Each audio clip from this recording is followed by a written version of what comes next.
Hi everybody, welcome to my homestead and welcome to my channel. My name is Jared. In this video we're going to talk about Elder Bednar and an interesting thing that I noticed this last conference about Elder Bednar. So before we get into it, here is the update on the Flood the Earth challenge where we're sharing the Book of Mormon with those around us. I would invite you to join in. So far we only have 485 people that have joined, which is a tiny fraction of the subscribership of this channel. So I would encourage you to make that number go up. We've sent out a total of 5,166 copies of the Book of Mormon as of just before making this video. And there's been a total of 31 people meeting with the missionaries and 10 baptisms. Although I have to clarify the baptisms, that could go down by 2, I'm not sure. But for sure, there's been at least 8 baptisms. So good job, everybody. Sometimes you just got to do those things that you normally wouldn't do, and that's the point of this spreadsheet, is to help encourage you join a big effort and maybe share copies of the Book of Mormon that you wouldn't have otherwise, and just to kind of do this experiment and see how far this can go. I think that there's a lot of potential. So, and if I haven't responded to you, that means that I don't have you tracked yet. Give it at least a day or two, but if you haven't heard back from me in a day or two to confirm that I saw your Book of Mormon shares, then send it to me again and let me know. Okay, so back to Elder Bednar. So it started like this. Last conference before this one, the October 2022 General Conference. It was an amazing conference. President Nelson called on us to be the people of the second coming. And then in a later talk, the last talk of the conference, he showed Christ coming down to the Nephites, which was a very second coming-like setting. And we know that third Nephi is essentially a parallel and a foreshadowing for our own day in the second coming. So it was pretty stunning. And just before the talk where President Nelson called on us to be the people of the second coming, just before him, it was Elder Bednar that spoke. And Elder Bednar talked about the wedding feast and being prepared for the wedding feast and what you're supposed to do. And one of the biggest hints, I think, was to make sure that you're wearing the wedding garment. And it was a very interesting talk. It was very second coming oriented, right? And then this last conference, April 2023, I noticed that he spoke right before President Nelson again. This time, it was interesting because the first part of his talk, he was talking all about Enoch. And I probably want to go over that talk at a future time. But Elder Bednar has always fascinated me since the beginning. He came at a time when there were 2 vacancies in the Quorum of the 12. Him and Elder Uchtdorf came in together. And at the time, in my own life experience, I was used to apostles being just very old, meaning, probably like 70 or older, something like that. And when Elder Bednar came in, he was relative to the other apostles, young. He stood out. And I was like, wow. Yeah, and back then I wasn't really thinking so much about the second coming, but I was like, with as young as he is, he's probably going to live to be the prophet someday. And I don't know exactly how things are going to go during the millennium. I think that because Christ isn't going to always be here, he's only going to be here when it's necessary to rule and take care of certain things. Same thing with other resurrected beings. That while he's gone, there's probably going to be someone in his place. I would imagine that there would still be a prophet. I'm still kind of like trying to work that out and figure out how that's going to go and what's been said about it. So it very well could be that Elder Bednar will at some future time, probably in the millennium, be the prophet. And I've wondered, is there anything else to him? And there is. I've done videos about him, a few times over now, including this one called Two Davids, More, How Many Josephs, Harris. This is a really good video, but it's from a long time ago. It only had 512 views because this is back from September 2021 when I had just started the channel. It's worth a watch, and I'm going to put it in the description below. But there's so much to him. So let me just show you a few things. Okay, let me show you a few things. So I took my spreadsheet under the tab that's called Prophets, President Nelson's Talks. And you may already be familiar with this. We've been keeping track of President Nelson's talks. Let me fix that right there. He has now given 40 talks since he became president of the church, and we've looked at a number of different things. So what I decided to do is on this same spreadsheet, just go over here to the right, and I wanted to track who spoke before and who spoke after each of President Nelson's talks. I wanted to see if there was some kind of pattern. I wanted to see how many other times Elder Bednar had spoken before the prophet did. And this is what I came up with. So all the colored cells right here, these are all the apostles. There's only a handful of times. Let's see, 1, 2, 3, 4, 5, 6, 7.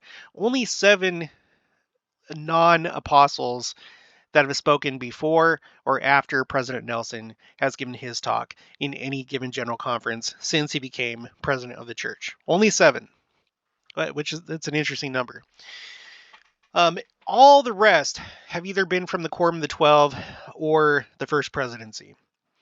So let's focus in really quick on this part of the spreadsheet. Go to 200%.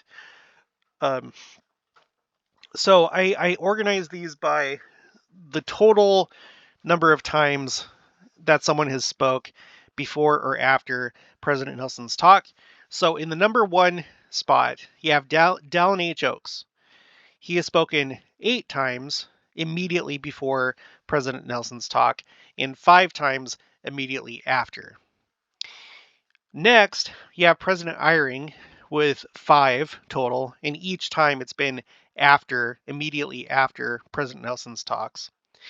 And then after that, there's only 2 other people that have spoken 5 times before or after President Nelson's talks. And one of them is Elder Bednar.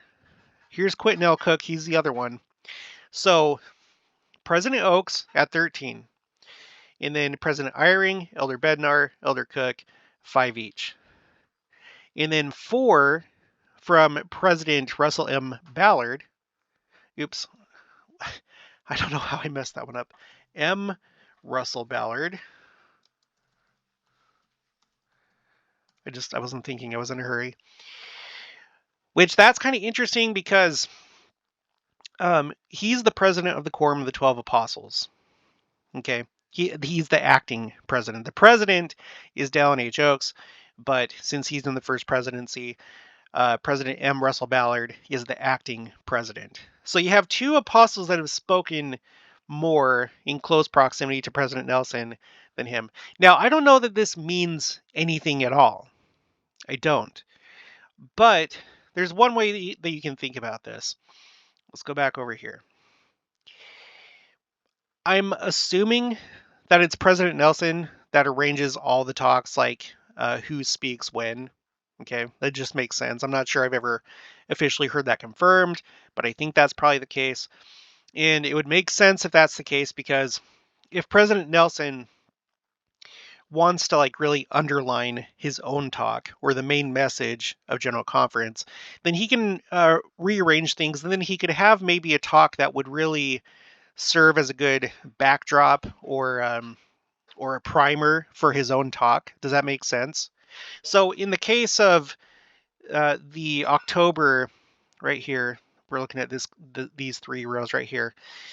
In the case of the October 2022 General Conference, President Nelson's main talk was Overcome the World and Find Rest. And it was during this talk that he called on us to be the people of the second coming. And I think what primed that talk, so to speak, was Elder Bednar's talk, because he was talking all about the marriage feast. So first we hear from Elder Bednar. He's talking about the marriage feast, wearing the marriage garment, right? So we're in a second coming frame of mind. And then immediately after that, we go into President Nelson's talk, where he calls on us to be the people of the second coming. So that's one thing. The other thing, I noticed is that, and it's not really depicted right here.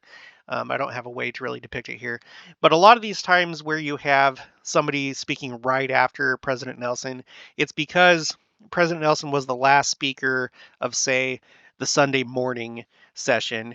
And so the first speaker of the Sunday afternoon session is, for example, Dallin H. Oaks, Henry B. Eyring. So that probably accounts for a lot of the Dallin H. Oaks and Henry B. Eyring.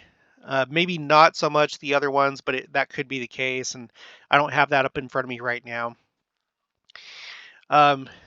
So I don't know. This is just something to think about.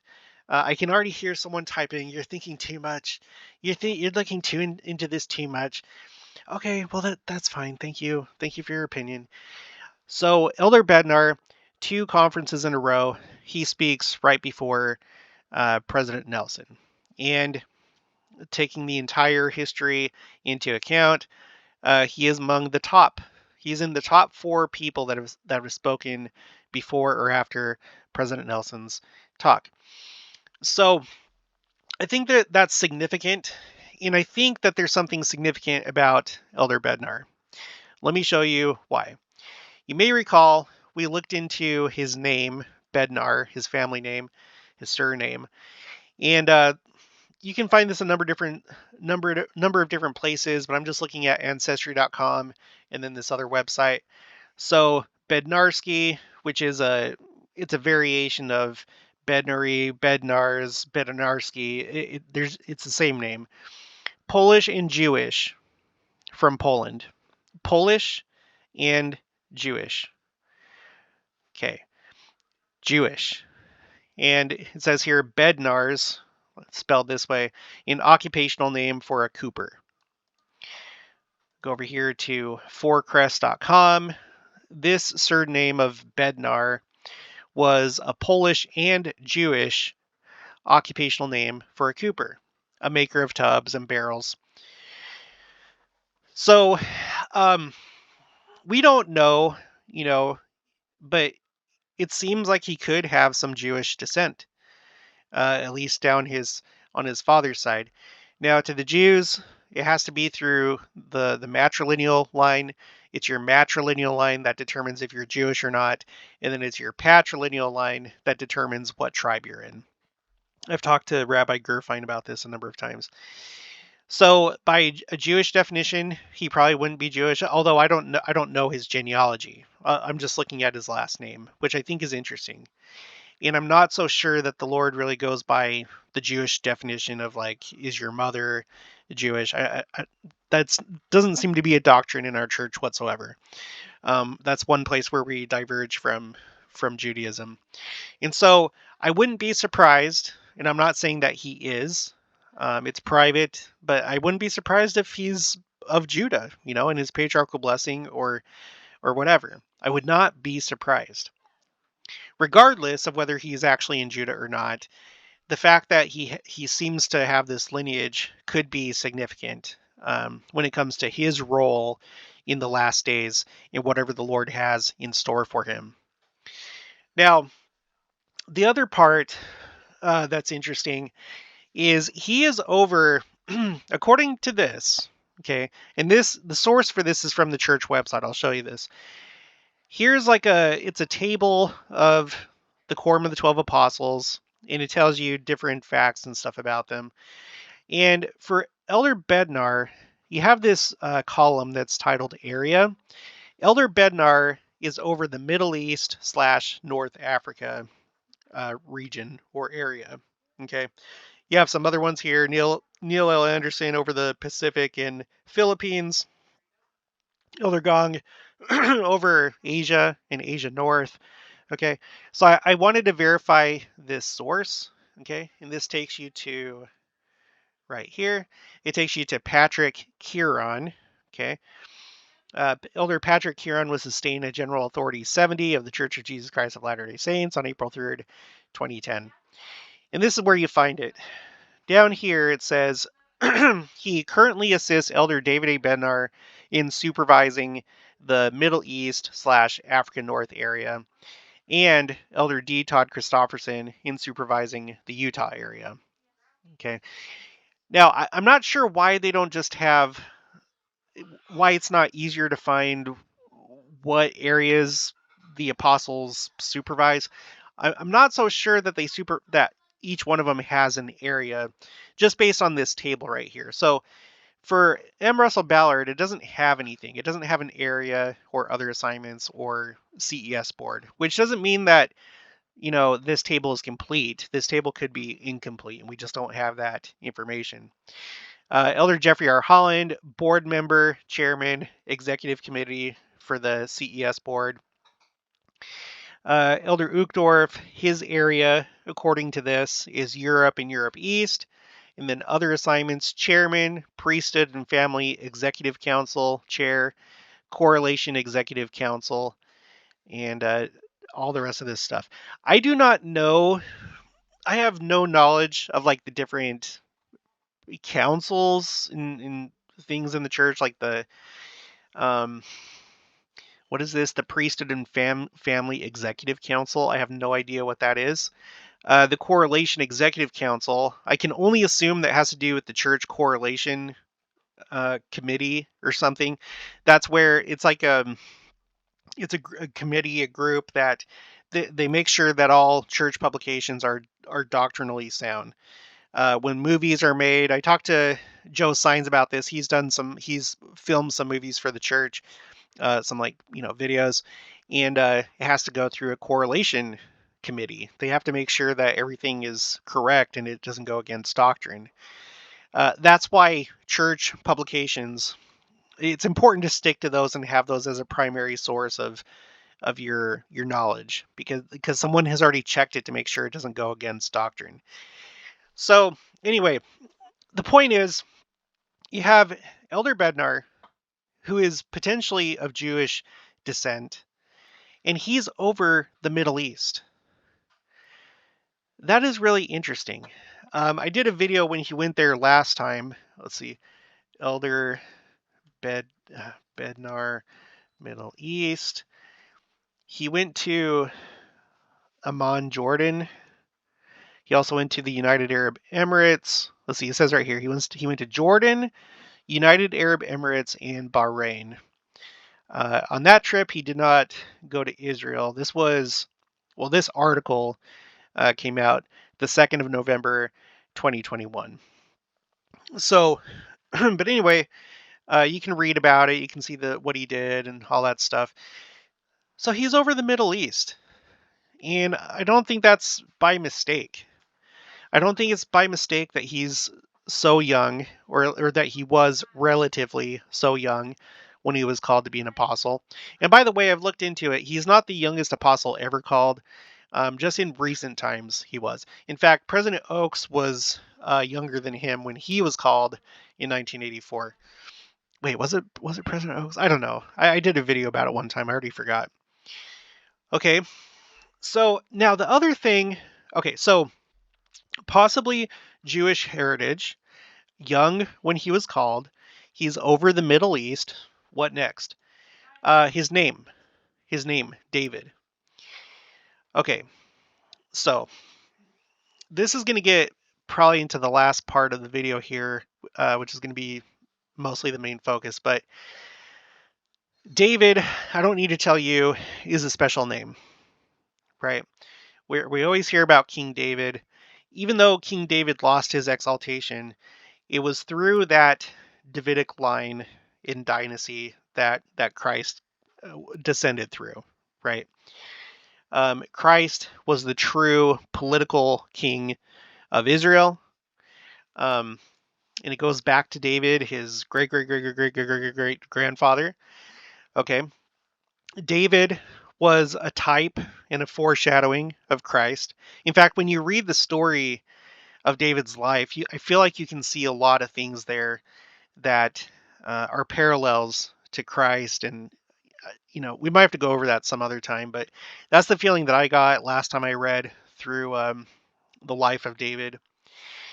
So David is a significant name, and names are important. We know that Joseph Smith, it wasn't just by coincidence that his name was Joseph. It had to do with his prophetic role as being the one that restored the church, because the original Joseph, the son of Jacob, that whole story, Joseph going to Egypt and then being the one to save Israel, his family, is like it was like a foreshadowing of Joseph Smith and his role in gathering Israel from all over the earth and saving them from a spiritual famine. So names are important, and I would not be surprised if the Elder David Bednar having the name David is significant. Now, I have some stuff to back that up. It's not just a nice thought. Look at this. Okay, so you might recall that, I said it just a little while ago, that Elder Uchtdorf and Elder Bednar came in at the same time. They were replacing Neil A. Maxwell, who died the 21st of July, 2004, and then David B. Haight, who died 10 days later. This is weird. This is very, very weird. They both died the same month, just 10 days apart. Elder Uchtdorf replaced Neil A. Maxwell. David A. Bednar replaced David B. Haight. Now, just so that there's no doubt, when you go to this page where it has them listed by seniority, you have Elder Uchtdorf, which is senior in the apostleship to David A. Bednar. And if we switch back to this, Neil A. Maxwell died first, and then David B. Haight. So what you had is you had one David replacing another. But there's more. Okay. Down here, I did Control F to highlight, and then I typed in David up here in the search bar to highlight every instance of David on this page. Now, what's interesting is that at the beginning of this dispensation, we had two Davids. We had David W. Patton, and then we had David Whitmer. Two apostles named David. How many Davids do we have right now? All this time later, we have two Davids. We have David A. Bednar, and we have, let's go down here. We have David A. Bednar, and we have D. Todd Christofferson. And you can see right there, hovering over his name, David Todd Christofferson. So we have two Davids again, one at the beginning of the dispensation, and one presumably at the end of this dispensation. Now, you might have to look close at the screen. I don't have a way to blow this up, but you see over here the scroll bar right here. So all these little yellow marks is where on this page you have David show up. And you can see that there's a big line of consecutive, David markings right here. And then there's a space, and then it continues. And what that is, let me go up here. So we had a David in the Quorum of the 12 Apostles from the very beginning all the way until, 1838, when David W. Patton was killed. And so from 1838 until right here, until 1906 to 1907, there were no Davids, but the next David that comes up is David O. McKay. Now, what's interesting about that is David O. McKay became a president of the church. I find that interesting. So two Davids to begin with, okay, after they're gone, some time goes by, and then the next time we see a David, he eventually after he is called as an apostle and time goes by, he becomes president of the church. David O. McKay. All right. And then you have him there for a long time. Let's see. Keep scrolling down. David O. McKay, David O. McKay. Okay. And then after he passes away, that's our next break in the Davids. So from 1970 until 1977. That's a space of 7 years. 7 years later, we have David B. Haight. Okay? And then David B. Haight's the one that was replaced by David A. Bednar. So I can't say for sure that there's anything to it, but it's interesting. Those are all the Davids. Okay? Those first two Davids, David O. McKay and David B. Haight. What are the chances that a David is going to be replaced by another David? Well, statistically speaking, not very good. There's lots of other names out there, but that's just how it happened. It could have easily been that David A. Bednar would have replaced Neal A. Maxwell, but that was not the case. In fact, I have this Salt Lake Tribune article up. This is one of the places that you can find this story. So this is October 3rd, 2004.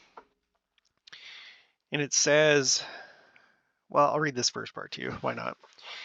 Sitting in the red plush armchairs on the LDS Conference Center podium, reserved for the faith's apostles, and staring out at 21,000 assembled Mormons, David A. Bednar couldn't stop thinking about an old Sesame Street song. One of these things is not like the others. One of these things just doesn't belong. And he actually said that in his talk, by the way, his first talk. And he was making reference to the fact that he was so much younger compared to the rest of them. But even in his humility, Bednar, who was named an apostle on Saturday, believes he was called to the church's highest quorum by a prophet of God. That makes it a decision he supports unequivocally. And he didn't have much time to fret over it. LDS Church President Gordon B. Hinckley made the call to Bednar on Friday afternoon, less than 24 hours before it was announced at the church's semi-annual general conference. So I find that very interesting.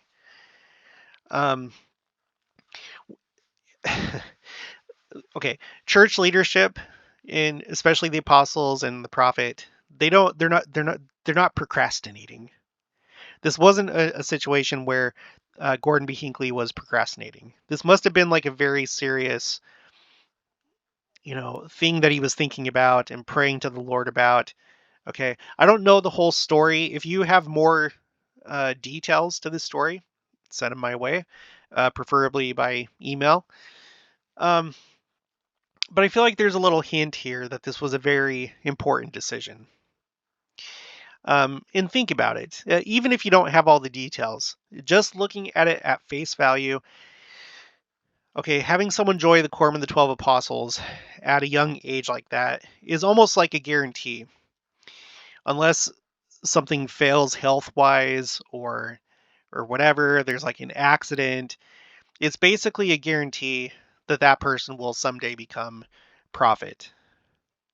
So maybe that's what it was all about. Like he was just really wanting to make sure with the Lord that David A. Bednar was the right choice, but he got called.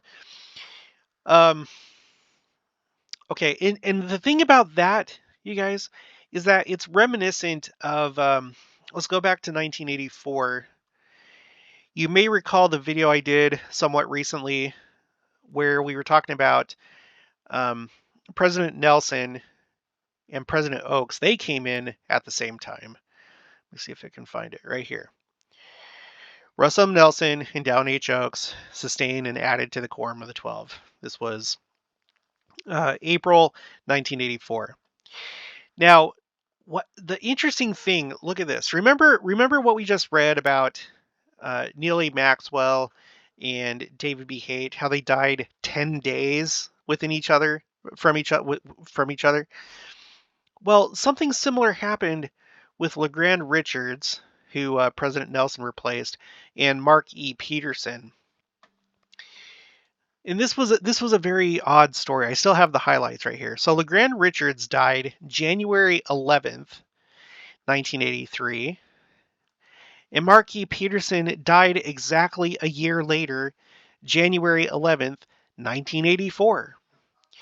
And for that whole year, okay, of 1983, Remember, this is when you had the crazy flooding in Salt Lake City, like downtown Salt Lake. Make sure to check out that video if you haven't watched it. But during this whole year, this seat was vacant, and the issue at the time, I think it was it Spencer W. Kimball? Excuse me.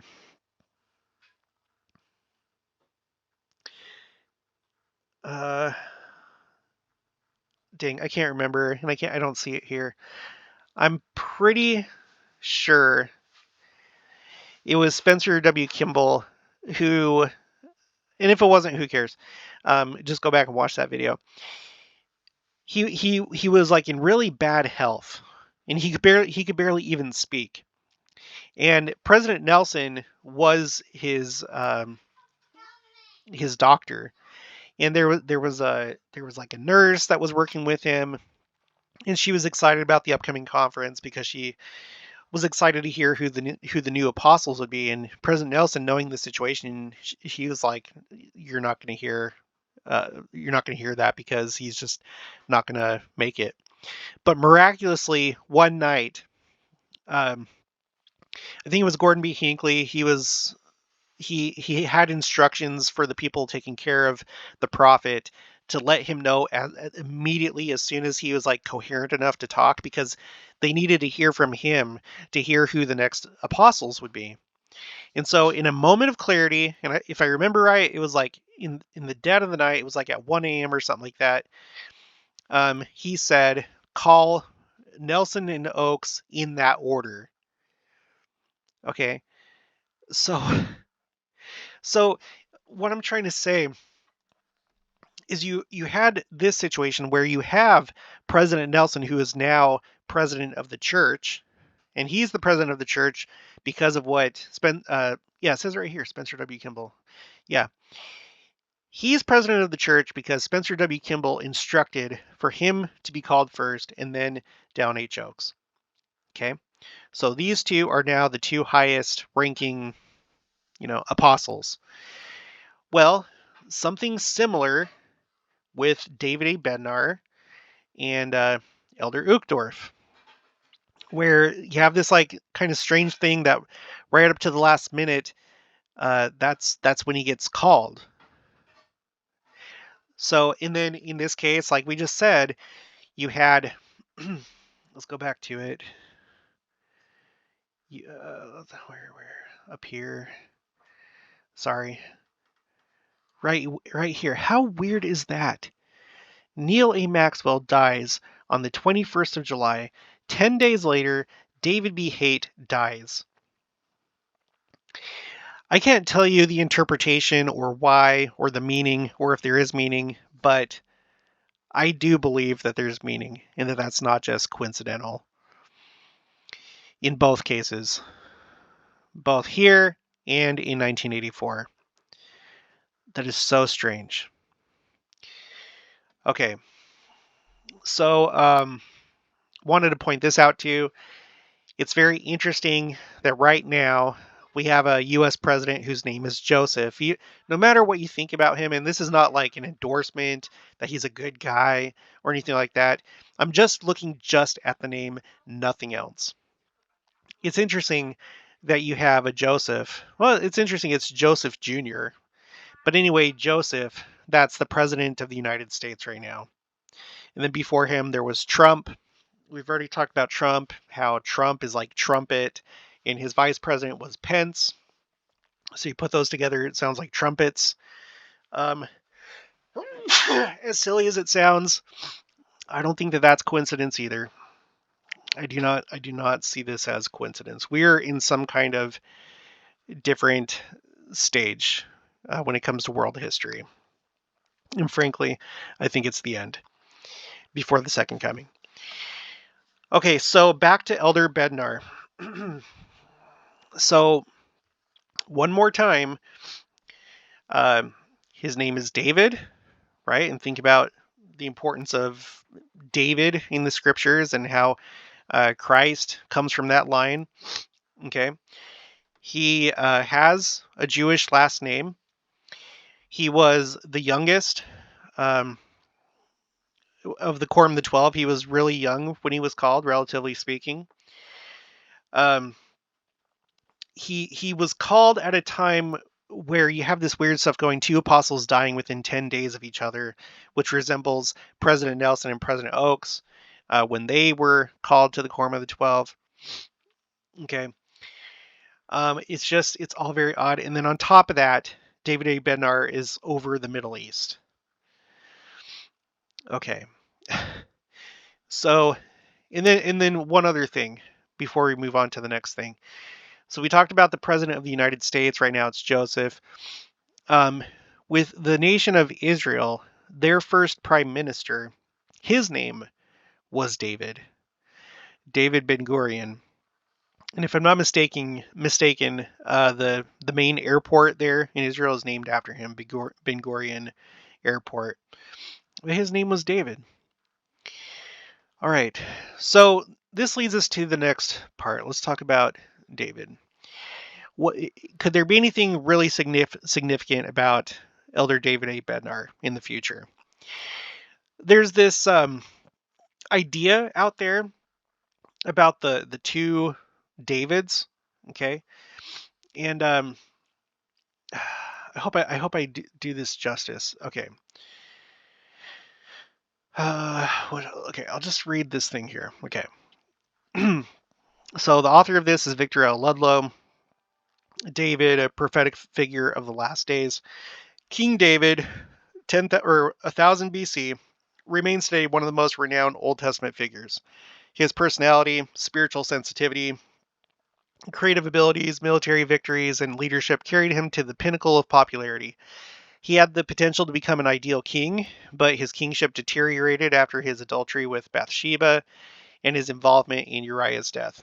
However, prophecy states that a model ruler in the last days will be raised up from David's lineage.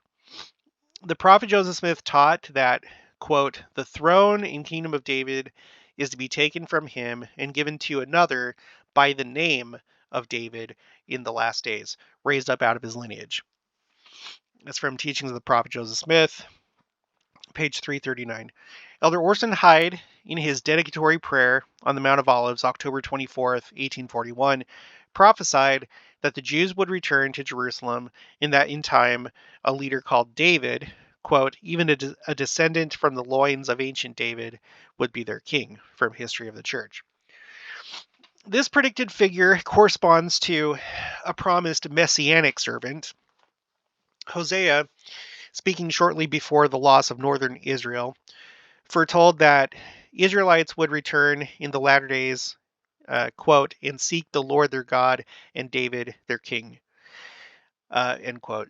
Jeremiah prophesied of Israel and Judah's future righteousness and of, quote, David their king, whom I, the Lord, will raise up unto them, end quote. And in Ezekiel, it is written, quote, and I will set up one shepherd over them, and he shall feed them, even my servant David, he shall feed them, and he shall be their shepherd. And I, the Lord, will be their God, and my servant David, a prince among them. Okay, speaking to Joseph Smith, the angel Moroni cited Old Testament passages telling of significant figures who would be involved in Christ's millennial reign. As prophesied in Isaiah, it appears that 2 persons are spoken of, quote-unquote rod, and a quote-unquote root. One, a leader on whom there is laid much power, the other, a person with special priesthood keys. These leaders are believed by some to be 2 forerunners spoken of in rabbinic literature, one from Joseph and one from Judah. Although noble attributes and spiritual powers characterize both these messianic servants, Jesus Christ exemplifies these qualities perfectly. Jesus is the exemplar prophet, priest, and king. He identified himself as the prophet, like unto Moses, and was a high priest after the order of Melchizedek. Jesus is King of Kings, greater than all other leaders of all time. Some see in Jesus Christ the complete fulfillment of the prophecy of a future David. Others feel that while the titles and functions of the future Davidic king could apply to Jesus, there will also be another righteous king by the name of David in the last days, a leader from the loins of David, and thus of Judah. Now, that's kind of exciting to think if there is like a future David, because it's like, oh, could David A. Bednar be that future David? Well, let me show you a few more things. Okay, and don't worry, I have a synopsis of all this at the end. Okay, so this is on BYU Idaho. Okay, it's called The Two Davids by Rodney Turner, BYU. Okay, and we're going to go down to this section called Joseph Smith's Teachings. Neither the prophet Joseph Smith nor any of the earlier leaders of the church ever established the actual identity of this David. After the prophet's martyrdom, however, it was rumored in Nauvoo that he believed that one of his posterity, possibly David Hiram Smith, a son born in November 1844, would be that David. Now, I want to highlight here this word, rumored, in Nauvoo. So we don't know that Joseph Smith said that. Okay. While such a notion is ludicrous to us, gifted as we are with 145 years of hindsight, it must have seemed plausible at the time.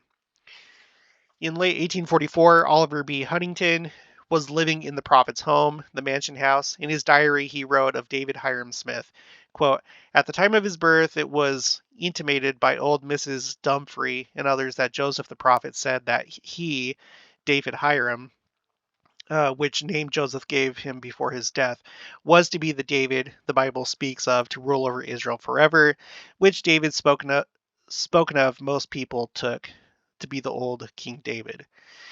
While there is no solid evidence that the prophet had such aspirations for his son, the very rumors suggest that he had not publicly identified the second David with anyone else. Had he done so, Huntington and others would probably have countered the rumor with the prophet's actual teachings. Joseph Smith's only known relevant statement is that, quote, "The throne and kingdom of David is to be taken from him and given to another by the name of David in the last days, raised up out of his lineage," end quote. If he understood, and this is still unclear, that this David be one of his own posterity, Joseph Smith had to be in part of the lineage of Judah. He was if he is Isaiah's root of Jesse. Denouncing what he called, quote, "the Davidic myth," end quote, the quote-unquote Davidic myth, however, Elder Bruce R. McConkie wrote, quote, "This wresting of the written word assumes that someone of prophetic stature will arise in the church in the last days to preside as a second David and to prepare the way for the second coming of the Son of Man. That there may be one or many brethren called David who preside over the church in this dispensation is of no moment. The scriptures that speak of King David reigning in the last days are messianic.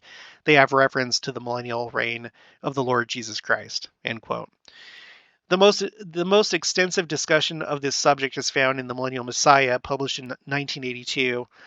In it, he identifies Christ as, quote-unquote, "the branch, the second David, the eternal David, the son of David, the one of whom David of old was a type and a shadow." So you can read on with this. There's not really much more substance, I feel, to really pull out of this. But I guess there's kind of that, just like with other topics in the church, there's kind of like a debate. But let me just show you this. I went to some of the key scriptures that are used to infer that there's another David that's going to appear. That's not Jesus Christ, but a king, a new King David. So looking at Isaiah chapter 11, verse 1, "And there shall come forth a rod out of the stem of Jesse, and a branch shall grow out of his roots." Okay.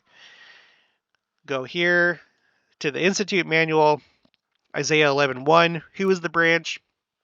Elder Bruce R. McConkie wrote the following analysis of the meaning of the branch. Quote, "Since it makes the first and second coming since it takes a first and a second coming to fulfill any messianic prophecies, we of necessity must consider them here, and in the case of the Davidic messianic utterances, show also how they apply to our Lord's second coming. Christ is the son of David, the seed of David, the inheritor, through Mary his mother, of the blood of the great king. He is also called the stem of Jesse and the branch, meaning branch of David.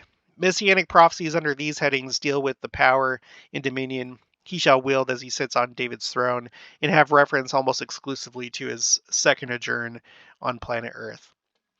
It goes on. I'm not going to read all of his stuff. I just want to show you that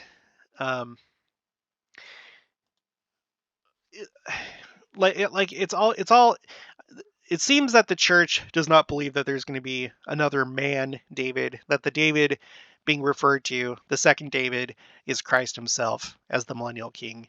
You can look at Doctrine and Covenants, section 113. It says answers to certain questions on the writings of Isaiah given by Joseph Smith the prophet at or near Far West, Missouri, March 1838. The stem of Jesse, the rod coming from therefrom, and the root of Jesse are identified. The scattered remnants of Zion have a right to the priesthood and are called to return to the Lord. Who is the stem of Jesse spoken of in 1st, 2nd, 3rd, 4th, and 5th verses of the 11th chapter of Isaiah? Verily, thus saith the Lord, it is Christ. Okay. What is the rod spoken of in the first verse of the 11th chapter of Isaiah? That should come of the stem of Jesse. Behold, thus saith the Lord, it is a servant in the hands of Christ, who is partly descendant of Jesse, as well as of Ephraim, or of the house of Joseph, on whom there is laid much power. What is the root of Jesse? Okay, so that's the rod. The rod is a servant in the hands of Christ, who is partly descendant of Jesse as well as of Ephraim. Okay. What is the root of Jesse spoken of in the 10th verse of the 11th chapter? Behold, thus saith the Lord, it is a descendant of Jesse as well as of Joseph, unto whom rightly belongs the priesthood, and the keys of the kingdom for an ensign, and for the gathering of my people in the last days. So you have that. Let's go back to this, because Bruce R. McConkie references that.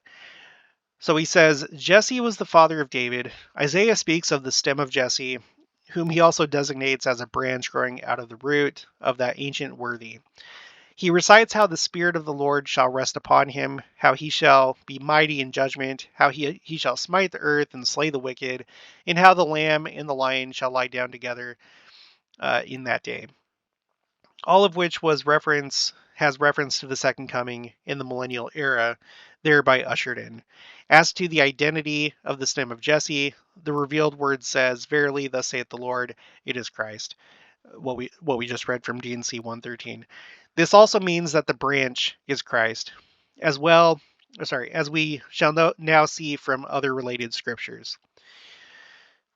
By the mouth of Jeremiah, the Lord foretells the ancient scattering and the latter-day gathering of his chosen Israel. After they have become gathered out of all countries whither I have driven them, after the kingdom has been restored to Israel as desired by the ancient apostles in Acts 1:6, then this eventuality, yet future and millennial in nature, shall be fulfilled. Behold, the days come, saith the Lord, that I will raise unto David a righteous branch, and a king shall reign and prosper, and shall execute judgment and justice in the earth. In his days Judah shall be saved, and Israel shall dwell safely, and this is his name whereby he shall be called, the Lord our righteousness. That is to say, the king who shall reign personally upon the earth during the millennium shall be the branch who grow out of the house of David. He shall execute judgment and justice all the earth, because he is the Lord Jehovah, even him who we call Christ. I don't think I want to read this whole thing. Sorry, I thought I had this all pretty well organized, but okay, let's just move on. It comes up here in Hosea, right? Afterward shall the children of Israel return and seek the Lord their God and David their king, and shall fear the Lord and his goodness in the latter days. In the manual, it says, David their king is one of the titles of the Messiah, or Jesus Christ. In Jeremiah, it says, but they shall serve the Lord their God and David their king, whom I will raise up unto them. And then in the manual, it says, once again, here is a mention of the latter-day David, who will be the king of Israel. Sometimes he is called the branch, because Jesus, who is the King David of the latter days, is a branch of the ancient line of King David. And it's just as simple as that. And in Millennial Messiah, he talks pretty extensively about it, just like the other article said. But right here it says, how little the world knows of the coming day when Christ, as our 10th article of faith says, will reign personally upon the earth, meaning, as the prophet tells us, that he will visit it from time to time when it is necessary to govern. And how little even the saints know of the government that is to be, meaning that their king will reign over Israel on the throne of David, being himself the second David, and that as a prelude thereto, to the Gentiles will lick up the dust of the feet of the chosen people. So it's Christ, okay, and that it seems like that's the stance that the church takes. So David A. Bednar, even though there's not really such thing as like a second David prophecy where a man aside from Christ will be a King David during the last days. That's not to say that he won't have some special function. And the fact of the matter is, as we looked at before, he's over the Middle East right now. I don't really know what the government's going to look like in the millennium. And Bruce R. McConkie said that as well.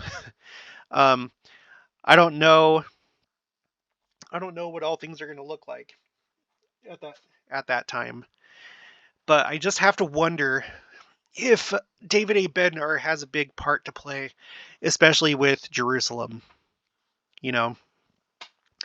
Being that we're going to have two world capitals, one in New Jerusalem, centered on current day Independence, Missouri. Let's just pull that up. Independence, Missouri. Let's just look at the map. So you're going to have this world capital over here, and then you're going to have another world capital over here in Old Jerusalem. And I don't know exactly how things go at that point. I assume that there's still going to be apostles.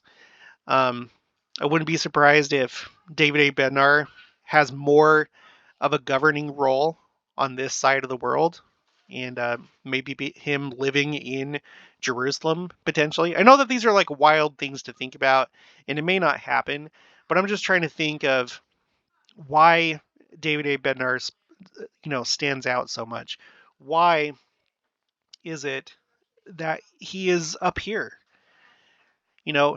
Compared to the rest of the Quorum of the 12, there's only, out of the regular Quorum of the 12, there's only one other person that has spoken this many times before or after President Nelson, and that's Elder Cook. Okay, and then the other two are in the first presidency. So something just sticks out to me about David A. Bednar, and I'm trying to make sense of it, and I could see that as a possibility in the future. What if you had something like 6 apostles headquartered over here and 6 of them over here, for example? I know that with Adam on Diamond, I know that the priesthood keys are going to go back to Christ, but I don't think that they're going to remain there. I'm pretty sure that there's still going to be bishops and stake presidents and people that need keys. When we talk about the keys going back to Christ, my understanding and what I think that's talking about is, just like we've read before, Adam, this entire time, this entire 6,000 years, the priesthood keys have been ultimately under his care. under his stewardship. So anytime that the keys are on earth, it's under his stewardship. Okay? And of course, ultimately Christ, but he's the one that's basically been in charge of the keys. So now that we're going into the millennium and Christ is going to be here, he's going to fill that role. Adam is going to step aside and Christ will be the one that administers the keys and ultimately has all the keys. Okay? I can already hear some people getting confused. I'm not going to pull it up because I can't remember where to find it, but we've read how during the 6,000 years, Adam is the primary steward of the keys. Of course, he receives them ultimately from Christ, but during the 6,000 years, he's the primary steward of the keys, and he's the one that delegates them or gives them to where they're needed. Okay? But during the millennium, Christ is going to fill that function. And so I don't think we're going to see a day where we don't have bishops, stake presidents, or any of the other priesthood offices. So I don't know what it's going to look like. That's all I can really say. Maybe some of you can like word it better than me, but do you understand kind of what I'm getting at? That maybe in some way David A. Bednar may actually be some kind of ruler, governor, apostle, something over Israel, over Old Jerusalem, right? So when you think about it that way, and you look at how much he's talking before and after President Nelson, could it be that President Nelson and then whoever succeeds him will be the main apostle over the West, and then David A. Bednar would be the main one over the East in Old Jerusalem? I don't know. If you have more information, just please don't be mean. Just be kind. I know that I can already hear some people just their heads exploding because for some reason this makes people's heads explode. If you have better information, just send it to me. Send me authoritative sources, and then I'll revise whatever I need to revise in future videos. But hopefully you found this interesting. I would love to hear any other insights that you have or things that you think about David A. Bednar. You know, is there anything that I missed? Any other possibilities? But for now, that's going to be it for this one. So if you haven't already, please make sure to subscribe, like this video. If you liked it, leave your thoughts and opinions down in the comments below. Also make sure to share it, and I'll talk to you guys later.